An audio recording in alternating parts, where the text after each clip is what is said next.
Hello to everyone. Thank you all for joining me at this time. My name is Shavi Zane, and I'm coming on to bring a message forward. I've been receiving a lot of spiritual uploads, okay? And so I definitely feel that this message right here is something that needs to be known, especially by the chosen, the 144,000. We are now in the time of the awakening, as you all know, and so many of you are aware of the fact that you are chosen. Um, and some of you may still be lingering as to whether or not you're chosen. But at this time, I feel that most people who know who they are in this time of awakening, the first thing that you awaken to is who you are, okay? And so most of the chosen recognize that. Um, this particular message that was given to me is in regards to the enemy siphoning energy of the chosen by using strategic measures on a spiritual level. Obviously, he's using it, the enemy is using it on a physical level, but I want to talk to you all about the spiritual level, the strategic agenda of the enemy siphoning energy from the chosen.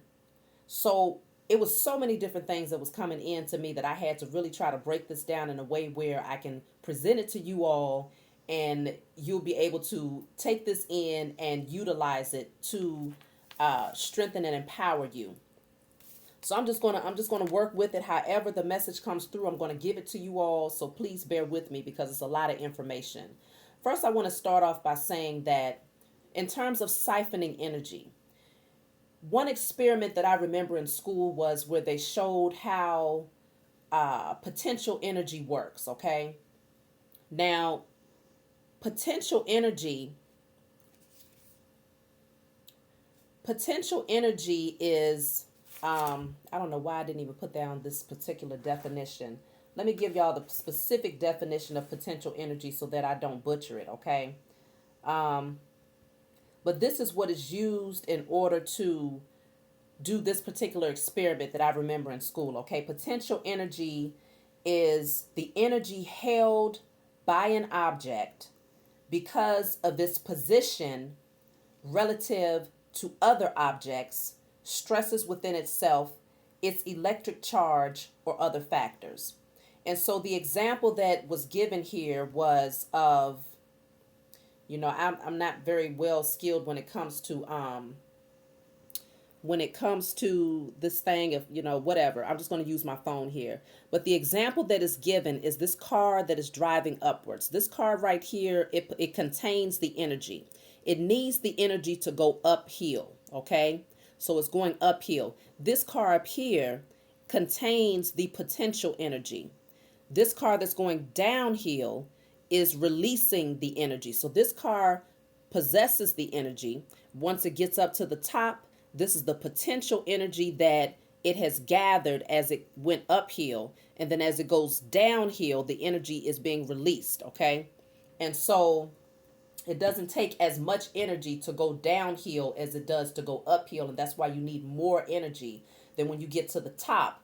You contain all of that potential energy that you drew in while going uphill. So what does this mean spiritually? Okay, consider that those of us who are chosen, we literally was in this position, just like the cars that I just showed you, an uphill battle against forces, unforeseen forces, some that you could see and some that you couldn't see. Uphill battle where you was fighting against these forces, resisting these forces, climbing this steep hill to get to the top, doing whatever was necessary in order to keep yourself focused on the most high, which is that high vibrational energy, staying connected to the source, right? In spite of the resistance, because this car that is going uphill has to push up against the resistance that might cause it to go back downhill, okay? And so we had to push against the resistance, those external factors spiritually and physically surrounding us, the chosen, in order to get to the top. So here we are at the top, right? We got all of this energy. This is our potential energy.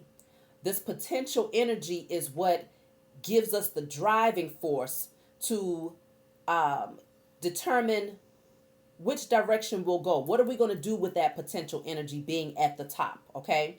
Because you want to be able to stay in that position. You don't want to go backwards. Okay. Because this card doesn't want to end up going backwards. It doesn't. And if you're going to go forward, you want to make sure that you're going forward in the right direction, because that energy that is being exerted as you go back downhill after you have gained all of that potential energy, as you go down this hill, going forward, you want to make sure that you are exerting that energy into the right direction. Okay. Because downhill can look like going downhill literally in terms of your emotions, your mental state, the way that you perceive life, the way that you perceive yourself, or it can be you heading into a new direction and using that potential energy to propel you forward to where it is that you need to go. So in the spiritual realm, okay, when I looked up siphoning energy deals with, let me show you all the particular experiment so that you can get an idea. Because siphoning energy is two tubes. Okay, this is what they showed. It was two tubes. Let me see. A siphon tube. Okay, this is a siphon tube. It runs from one container to another. So you have two glasses here. From one container to another, and you put liquid in one of the containers, right? So the container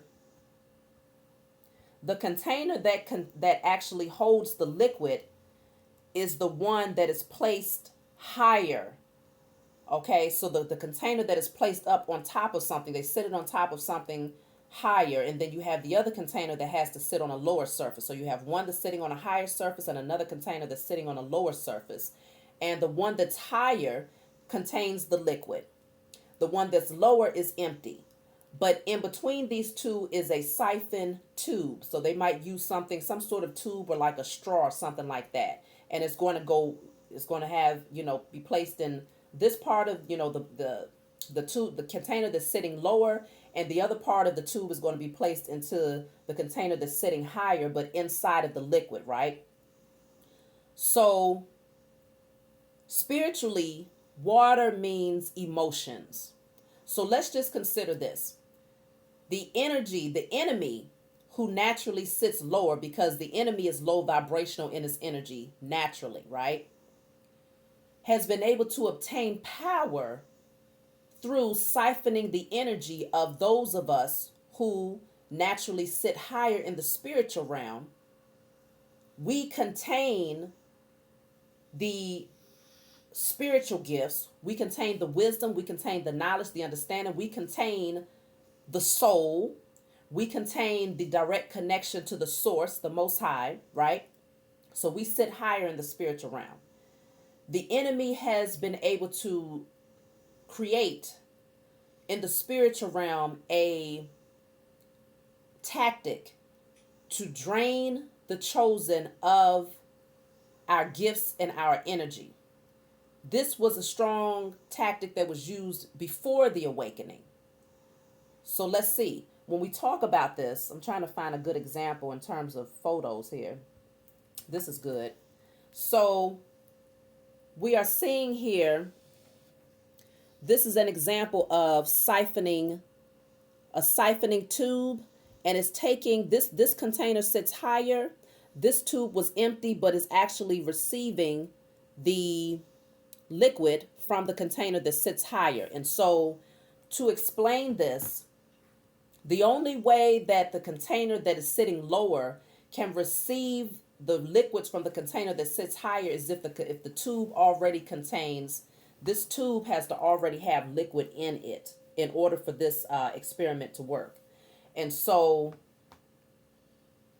it's actually going to use the energy of gravity. So let me tell you what all was here. The siphon tube runs from one container to another that uses gravity to cause liquid to flow. You must use force to start the initial flow, which would be the force that's within the tube itself. That would be the liquid that's in the tube itself that connects one container to another. So using force, that would be a connection in a spiritual realm from the chosen to the enemy. There has to be a traumatic event, force, some sort of trauma, okay? Because when I hear force, I hear some sort of trauma, right? There has to be a traumatic event that's actually going to allow for the enemy to have a direct connection spiritually to the chosen.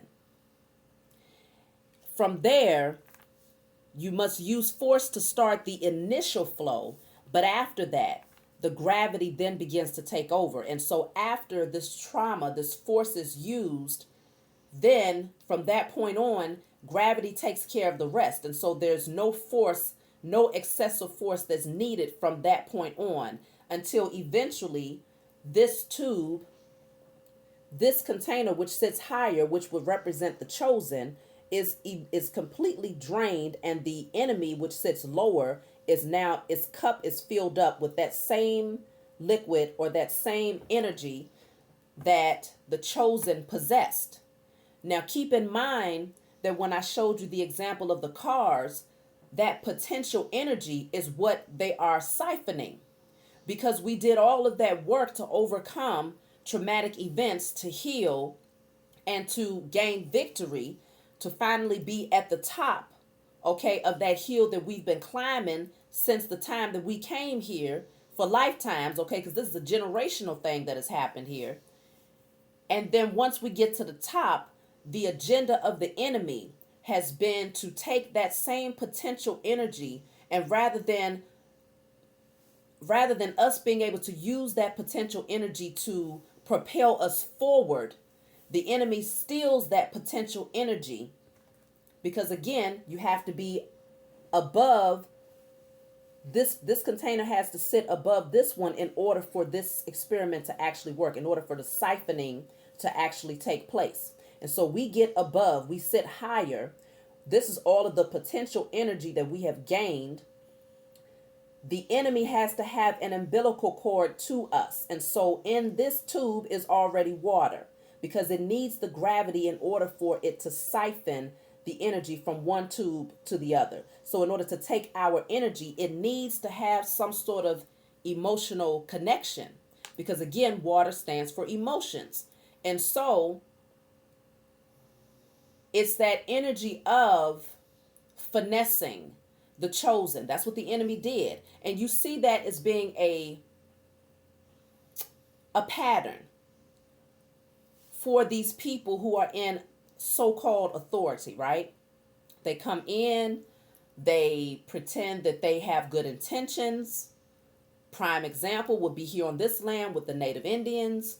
Come in, you pretend you have good intentions, you work in, you get the favor of the people, you get them emotionally connected to you, right? So the water in the tube that needs that potential energy, the water in the tube is the emotional connection, right? They create this emotional connection, but the ultimate goal is to steal and to drain all of the energy from those who have a higher connection to the divine, to the Most High God, right? So in order to gain their power. And so they siphon the energy on a spiritual level. This is what the agenda and the goal has been. Okay, let me see if there's anything else. Okay, so siphon. Siphon is the process of emptying one container. The process of emptying. One container must be higher than the other. The higher container possesses more potential energy. The higher the container, the more potential energy. That's what it says. Let me say that again. The higher the container sits, the more potential energy it possesses. So the higher we raise our vibrations, the more potential energy we possess. Now the question is, what are we going to do as a collective with the potential energy? Because we have been climbing this hill for a very long time, overcoming the obstacles that wanted to push us backwards, push us back downhill. The enemy wants to be able to take, now that we have awakened and we know who we are, we're stepping into our power. The enemy wants to try to harness that energy by first creating some sort of cord connection through emotions, creating a trauma, because you need the force in order to start the initial flow. So to create a trauma that will then allow the enemy to siphon the energy. This is on a spiritual level, but it also manifests in the physical. And so on a spiritual level, he wants to be able to siphon that energy, okay? This is why we have to take our power back, because we are continuing to create potential energy. As we all continue to rise higher and awaken to our gifts, awaken to our power, awaken to our potential, the enemy is trying to figure out, how can I steal that energy? Okay? That's one of the concepts behind selling a man's soul, because the soul is the direct connection to the source, which allows you to be the co-creator of your life, because you are working alongside. To co-create is to work alongside that of the creator. And so the enemy understands that we've been given the authority to do so because we are children of the Most High God. And so the enemy understands in the spiritual realm that because we are awakening in this time of the reveal, the time of revelation, we are climbing up to the top, okay? We're all gathering there at the top, and that's all of that potential energy that can be used for us to take it and propel us forward in a new direction, okay? And so this took me into, I used to play chess, okay? I haven't played in a long time, so you know what they say, when you don't use it, you lose it. But I played chess, with one of my ex-partners. I used to play with him all the time. And I was pretty good at it, okay? So I had to go back in, being that I haven't played in many years. I had to look up the chess game and the actual positions and what the objective is and all of these things, okay? What each piece does and all of these things. That when I was receiving these messages, that game came into my mind, okay? And what I was able to come into understanding is that in the spiritual realm, the enemy is using the game of chess. That is the strategy that is being used over the chosen. And in this game of chess, let's just talk about chess. So the objective of the game of chess is to checkmate the opponent's king. Okay? The objective is to overpower the king. Once the king is off the board, the game is over. Okay? The king is the most valuable player in the game. The queen, however, in the game is the most powerful player. Now you might ask, well, why is that? How does that work? Well, obviously, the king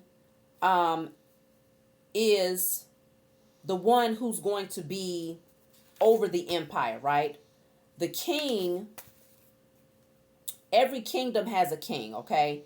And behind the king or beside the king is his queen. And then you have everyone else who works alongside to keep the kingdom or the empire intact, to keep the structure intact. So you have kingdoms, you have the spiritual kingdoms, you have the physical kingdoms, right?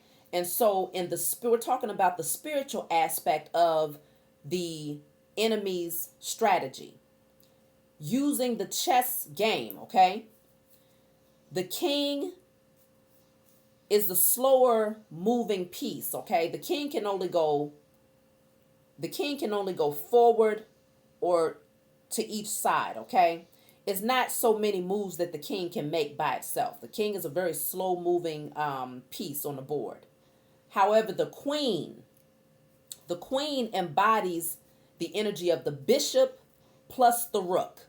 Now, y'all, just bear with me because I'm going to be able to bring this all together towards the end. If you're not familiar with the chess game, this might make you want to go play chess or make you want to look into the game so you can understand the strategy. But I'm getting to it. Just give me some time here. The queen actually is able to it can combine the energy of the rook and the bishop, okay? That's why the queen is more powerful, because the queen on the board is able to possess moves that other pieces can make. The king can't do that, okay? And so the queen, let's talk about the bishop, because the queen can combine both the energy of the rook and the bishop. She can make moves that the bishop makes, and she can also make moves that the rook makes, okay? The bishop is the religious structure. The queen has direct access in the chess game to the religious structure. Now, what does that mean? We all understand at this point, because if you go back and look at my video, I feel like this will maybe guide you to go and see the video that I made about Christ being a ritualistic sacrifice. The queen, like I said, embodies the energy of the bishop and can make moves of the bishop. So the bishop is the religious structure. The religious structure is very powerful because it has a large influence over the masses, as you can see. If you can get, which that's the strategy that the enemy has used to get the mass majority, especially the chosen, to follow a specific religious structure, to pray to a specific created God, to follow a traditional pattern from one generation to the next, and it's largely led by the women in the home. Most of the time, the woman in the home is who actually creates the foundation for the religious system, because it is the mother that will likely be the one that's going to say, okay, I'm going to take y'all to church this Sunday, and we're going to, it's the mother who's going to go out and make the decor. She's going to decorate the home. So if you see a white Jesus hanging up on a wall, it's likely the mother, the matriarch of the family, who has placed that there, okay?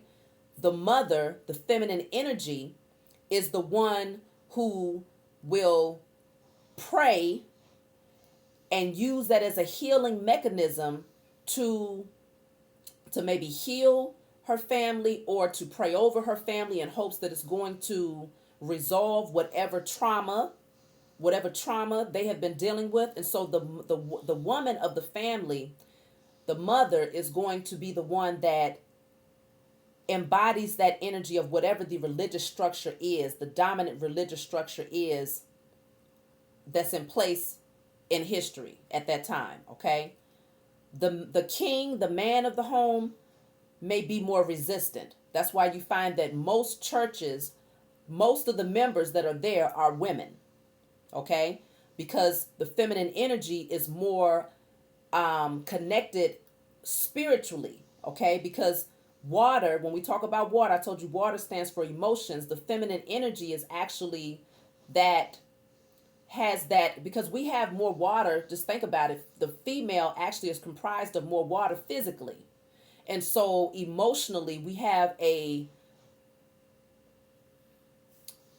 more available connection to the spiritual realm, because we have intuitive messages that come in. That's why they say the woman has the intuition. Not saying that the men don't, but we have a stronger potential to connect than the masculine energy. And so the queen is able to combine the moves of both the bishop and the rook. Now, the rook is the second most powerful piece right behind the queen. So the queen is the most powerful piece on the chessboard.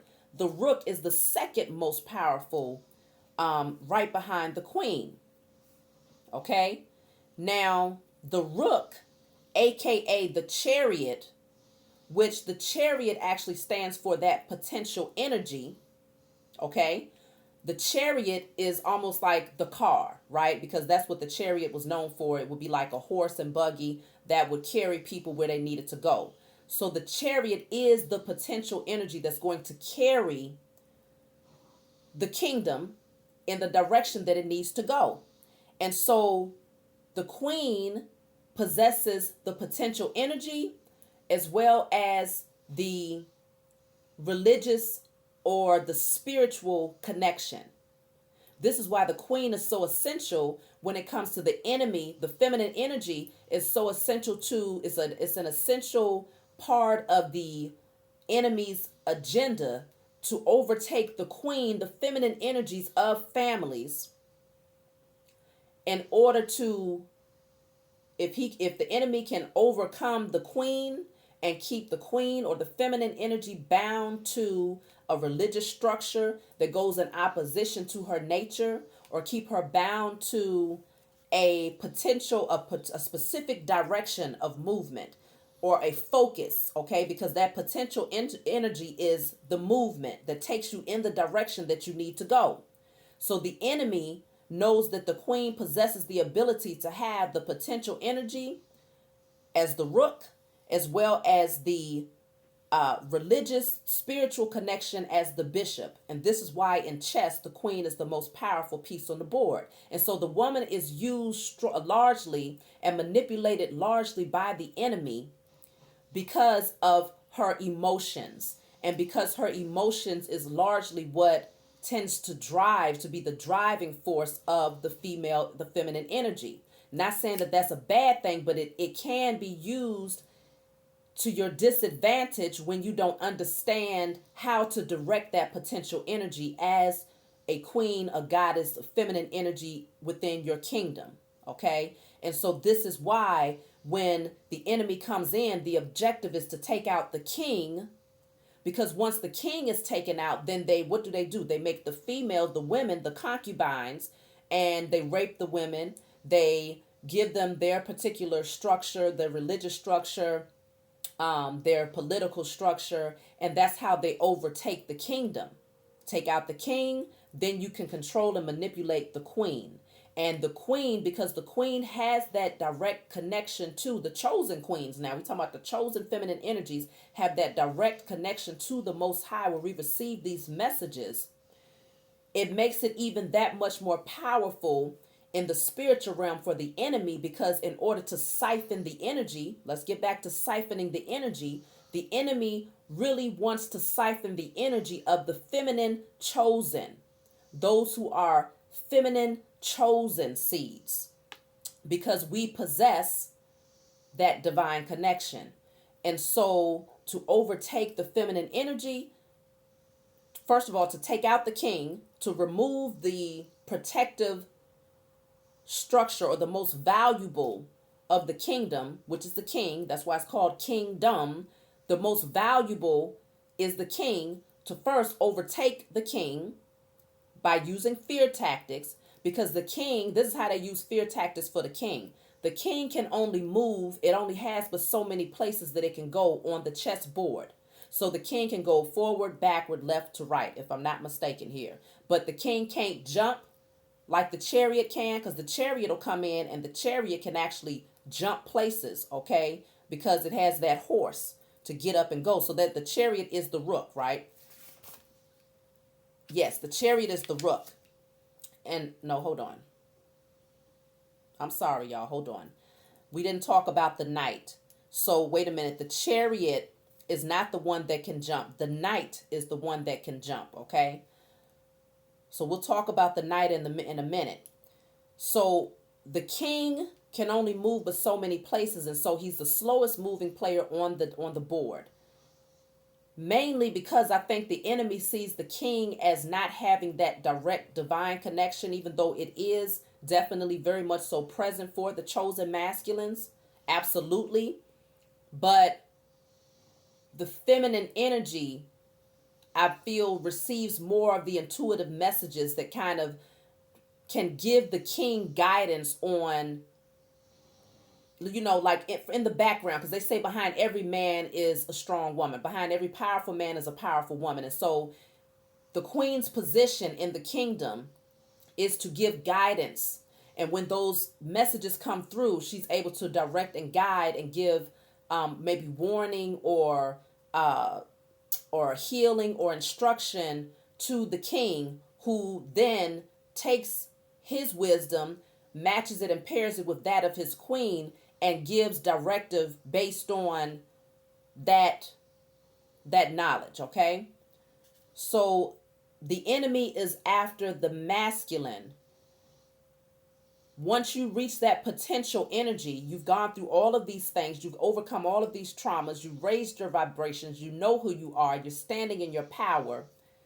The enemy's agenda is to come in and to completely wipe out the masculine energy.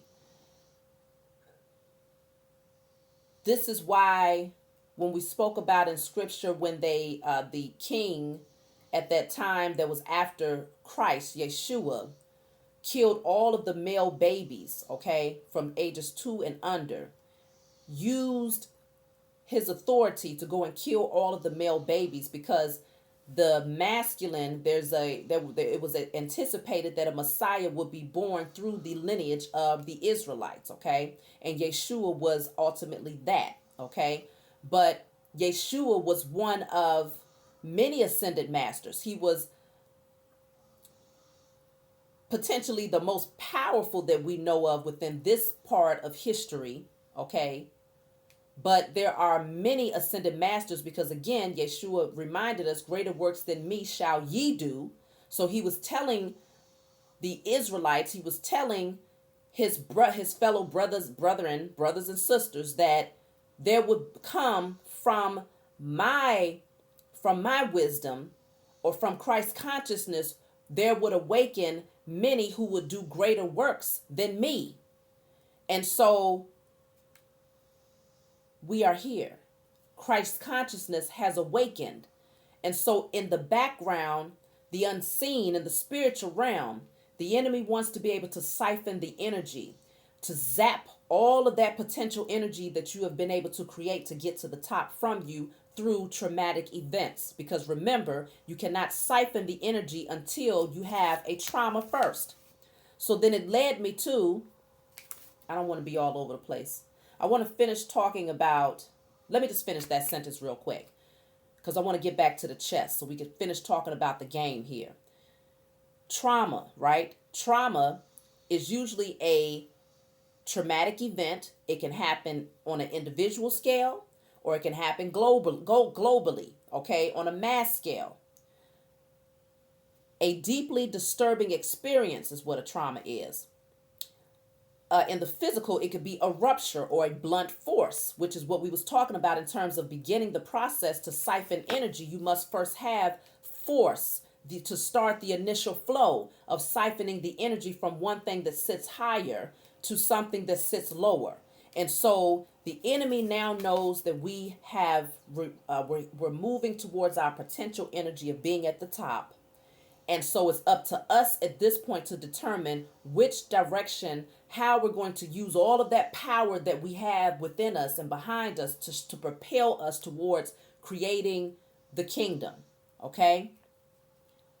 This trauma bonding, what I heard was trauma bonding is, so we know that the word bond is a connection between two people or two surfaces joined together by means of adhesiveness. So two people, some sort of adhesiveness. We go back into this connection is the siphoning tube, okay?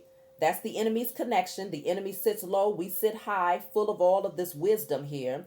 His cup was empty, and so it needs that connection. It needs to already possess that water, so it needs to have some sort of trauma bonding, some sort of event that's going to make the chosen trust the enemy.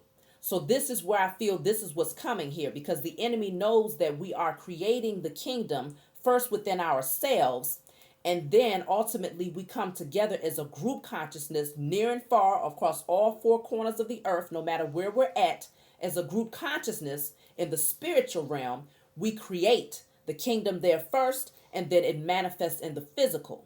So the enemy wants to meet us in the spiritual realm.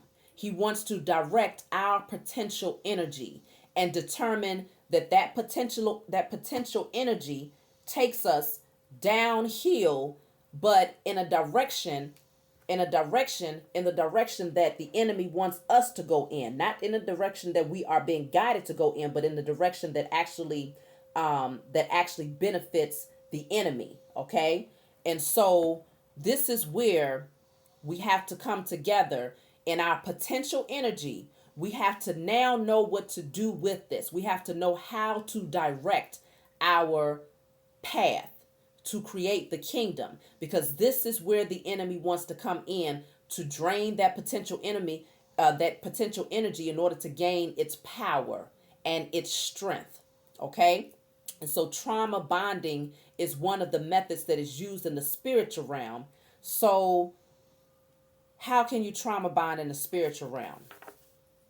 Well, through the religious structure, okay?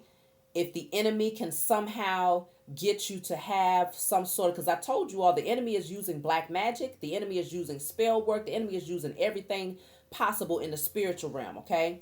So some sort of situation to get you to feel maybe at a crossroads in terms of your spiritual path. If the enemy can get all of the chosen back into the religious structure and back to worshiping and acknowledging a white Jesus, which is his God that was placed on this pedestal in order to create, using the energy of the chosen feminine to direct her connection to the Most High, but it cut off the divine feminine's connection to the Most High, because the divine feminine, her prayers were going towards a white Jesus, whether she wanted it to or not. When you close your eyes, because there's so many visuals of white Jesus all the way across the board, there was a time where people didn't even believe, the majority did not believe that Christ, Yeshua, was a black man. And so the enemy cut off your connection in the spiritual realm and cut off your gifts of being able to hear and to be able to see through the matrix and to be able to listen to your intuitive wisdom as the feminine energy, by giving you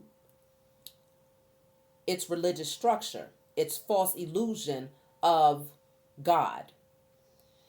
And then it took the potential energy, which the queen possesses the ability to use to be the rook on the chessboard game. It took the potential energy and directed the feminine energy. And so wherever the feminine goes, that's where the masculine ultimately winds up, okay? Especially because the masculine has been overcome and defeated spiritually, okay? Which means that the masculine has been emasculated. The masculine's power has been stripped from him, which is the same analogy of Samson, whose hair was cut, okay? His hair, because Samson, we know, had locks, okay? We talking about dreads, locks. That's what the scripture says. He had locks. Samson's locks was that divine connection, okay? And even when we go into talking about, like, say for instance, in terms of the melanated people here, okay? Melanated chosen here.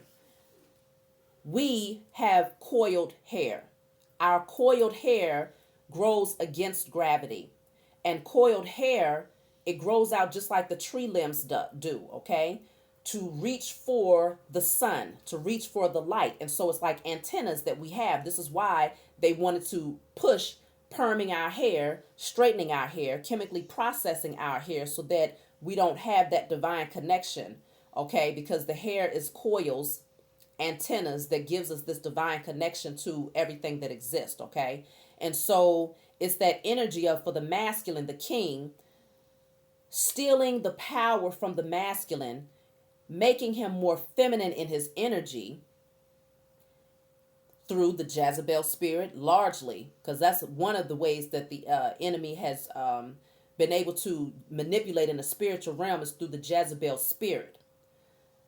So that particular witch in the spiritual realm was able to siphon the energy of the masculine, the chosen masculine, through sexual energy, through sex magic, through the Jezebel spirit.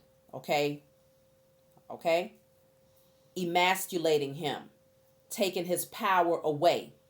And so this is very obvious what the strategy is in the spiritual realm, because all you have to do is look at history in terms of what they did in the physical. What did they do in the physical? They emasculated the black man by cutting off his genitals, hanging him, killing him in front of his queen, okay? Killing him in front of his queen, taking his children from him, raping him, forcing him to rape others in order to, as they would call, I can't even think of the word, but they treated them, treated us as if we were animals, okay? In order to, breed, right? Okay? So forcing him to have sex with other family members, okay, to do all types of things, okay? And so strip the power from the masculine, the king, and you completely tear down the kingdom itself. That's been the agenda of the enemy, and it has been effective because we have been asleep to the strategy. But now in this time of awakening, nothing can be hidden. So let's keep going. So we talked about the king, the rook, the queen, the knight. Now the knight is the warrior. The knight is very powerful and very dangerous, okay? Because the knight protects the empire. The knight is the one that can jump pieces on the board, okay? So it can jump just like a game of checkers, okay? It's the only one that can jump on the board, okay? So the knight, again, is the warrior. Now, this would be that person or those of us as a body, because this is a whole body here. We're not just talking about individual. There's a whole body. The warriors are the ones who are what the enemy would like to call the rebels, what the enemy would like to call the threat to society, the menace to society. Okay, we have a lot of knights within our kingdom. I feel like these will be those people, especially within. I can speak on the black community. Okay, I can't speak for everybody. I can speak for the black community. Okay, melanated people, those who have that aggressive energy, who are very territorial. Those would be the knights, okay, of the black community, gangs. Okay, but the problem is the enemy has caused the energy to be directed in the wrong way. So we end up, the enemy has spiritually taken that power and controlled the warriors of the body of the kingdom to go up against one another rather than the actual enemy itself.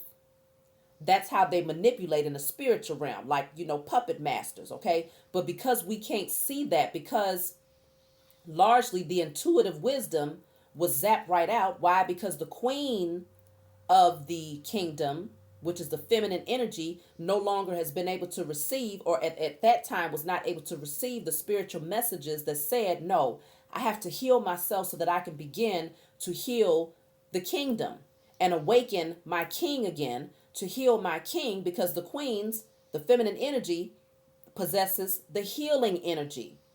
And so as long as you keep the queens asleep, then they produce knights who have all of this aggressive energy, who are naturally the warriors of the kingdom, the protectors of the kingdom, but they misdirected, that the energy is misdirected to go up against one another versus against the enemy itself. And so they control this, they use this, the agenda is to control the knight. The agenda is to control the religious or the spiritual connection of the queen, to control the potential energy that the queen possesses to direct and to guide the members of the kingdom into the right direction.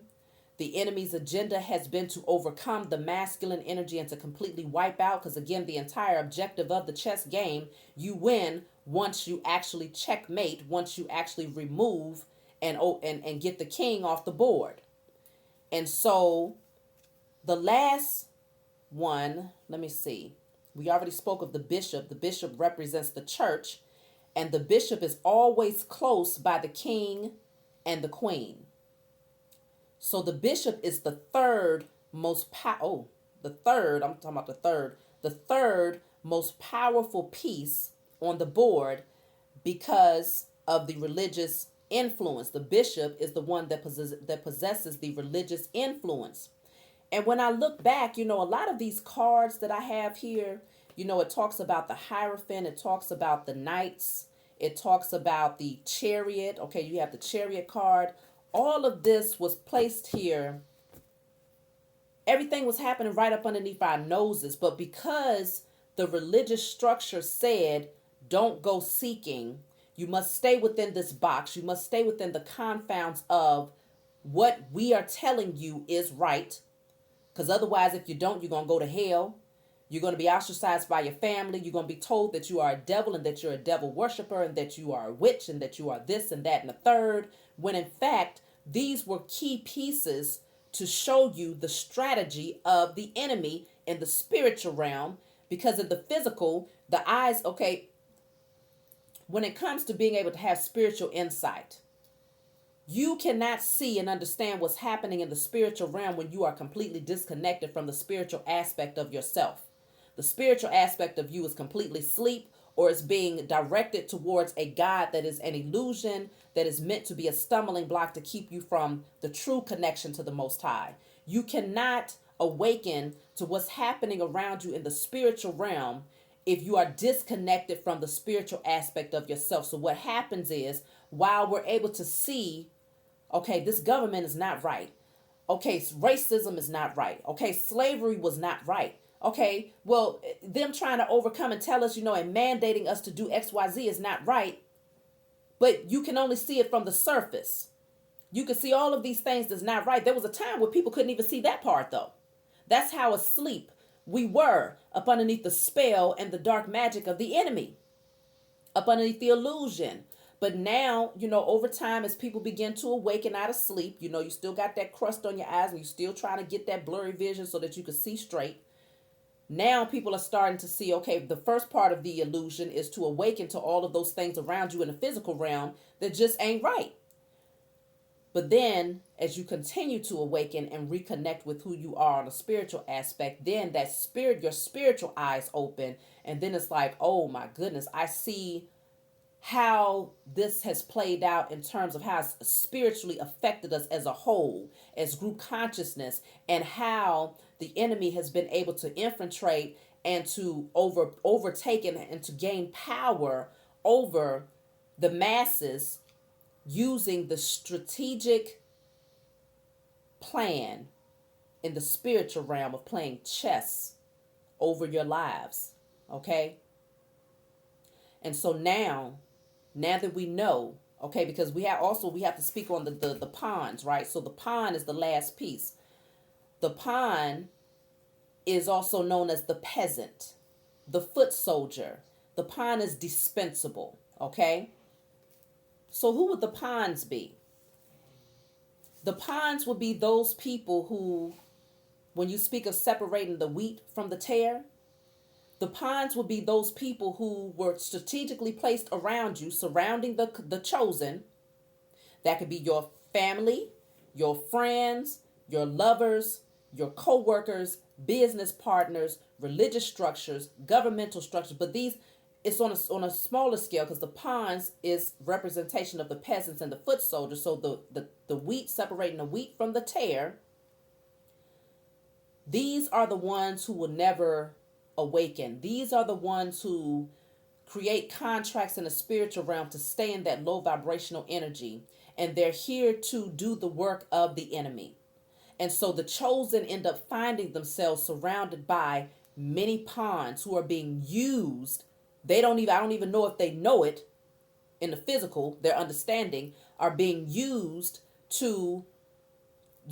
as a slave or as a puppet by the enemy, which and ultimately will be disposed of, right? They're going to be thrown into that burning furnace.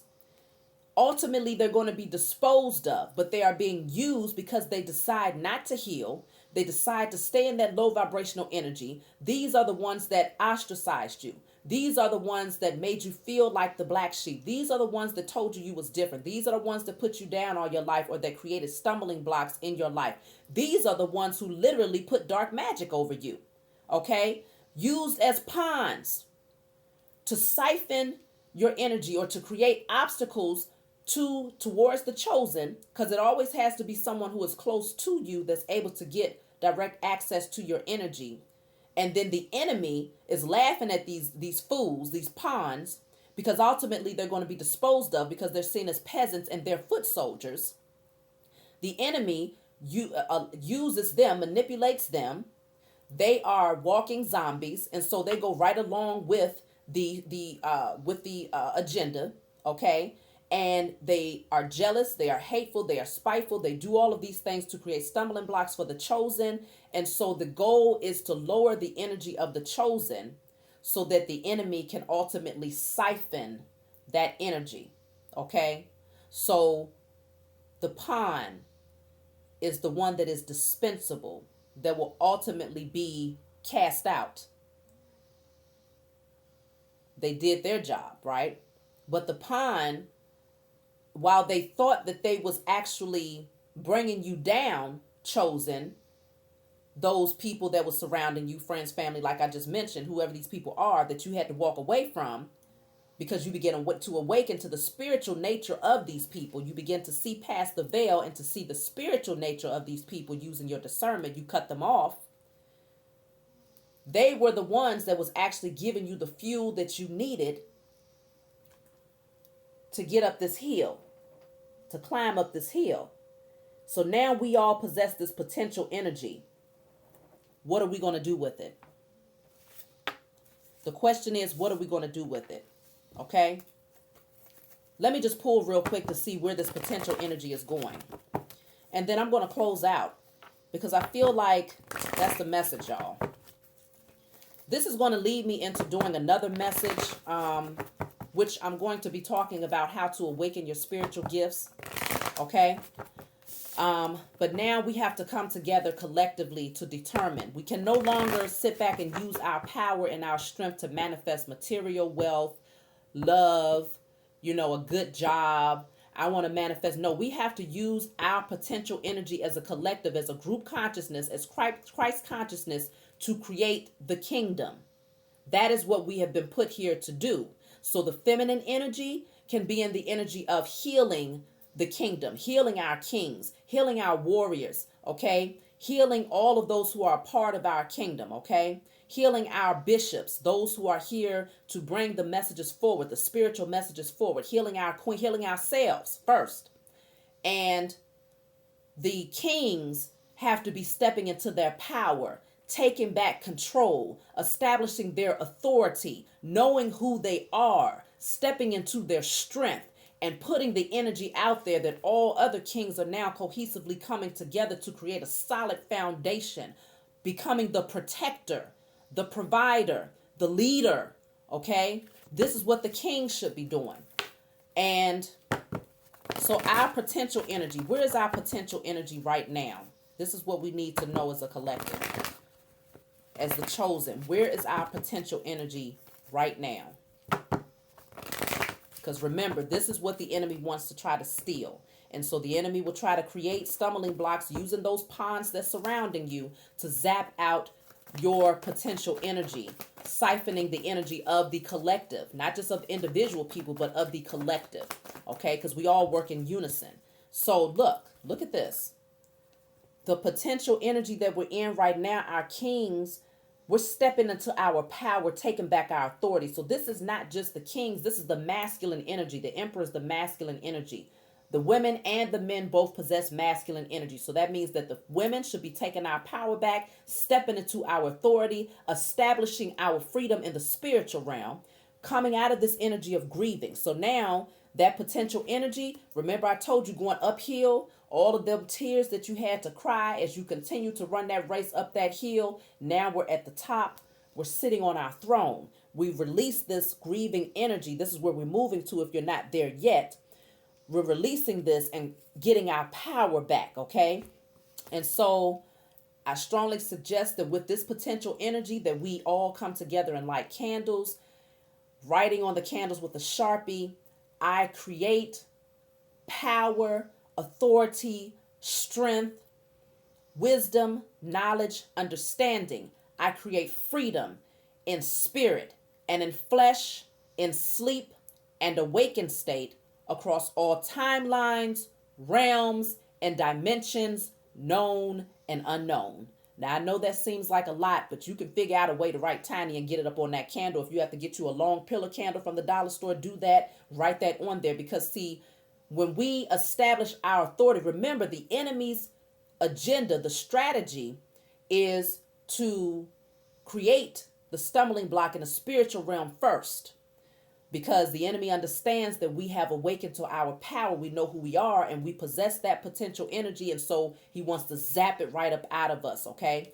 It's not going to work. So now we collectively come together. When we light our candles, when we pray, when we send this energy out into the universe, we are deciding where we want to direct our potential energy. That's where it's going to go. Okay. One more card in terms of our potential energy at this time, and then I'm going to close out. Okay, so I have two of them here.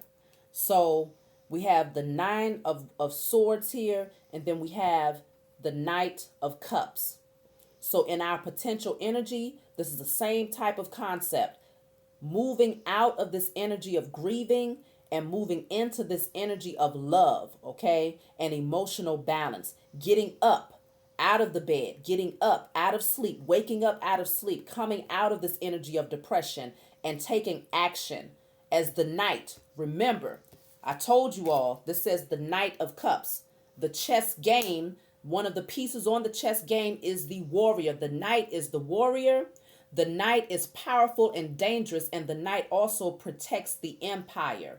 So we need to be preparing our knights, placing the energy out into the universe. I create protection, I create strength and power for the warriors, the protectors, the protectors of the kingdom.